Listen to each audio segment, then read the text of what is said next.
தெருவில் முனிசிபல் இந்த நாய்ங்களை எல்லாம் என்ன பண்ண மாட்டேங்குது, பிடிச்சிட்டு போக மாட்டேங்குது. இந்த ரொம்ப இறக்கம் உள்ள சில குரூப் இருக்குது, கூப்பிட்டு இந்த நாய்ங்களுக்கு பிஸ்கெட் வாங்கி போடுறது, சாப்பாடு போடுறது. நம்மளுக்கும் நாய்ங்கன்னா அது ஒன்றும் விரோதம் இல்லை, ஆனால் அது என்ன பண்ணுது, பயங்கரமாக டிஸ்டர்ப் பண்ணுது.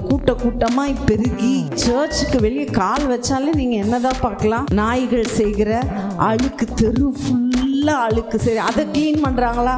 முனிசிபல் பீப்புள் பண்ண மாட்டாங்க. நாய்க்கு சோறு போடுறவன் அதை எடுக்கிறாங்களா? இல்லை. நம்ம போய் ஒன்றுமே பண்ண முடியல.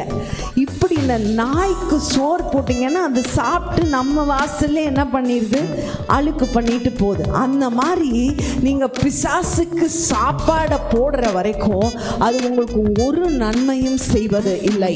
உங்களுக்கு அதிக தீமையை மாத்திரமே நீங்கள் வருவித்துக் கொள்வீர்கள்.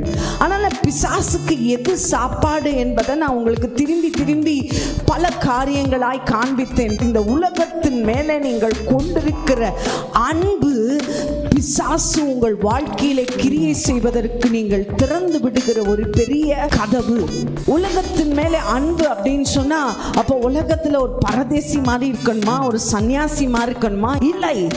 தேவனுக்காக எதை வேண்டுமானாலும் இழப்பதற்கு நீ ஆயத்தமானால், என்னுடைய எவ்வளவு பெரிய தேவையின் நடுவிலும் தேவன் என்று வரும்போது, அதனாலதான் ஆண்டவர் சொன்னார், முதலாவது பிரதான கற்பனை என்ன, உன் தேவனாகிய கர்த்தரை உன் முழு இருதயத்தோடும், உன் முழு ஆத்துமாவோடும், உன் முழு பலத்தோடும் அன்பு கூறுவாயாக. இன்னைக்கு அதுதான் லாக்கிங்.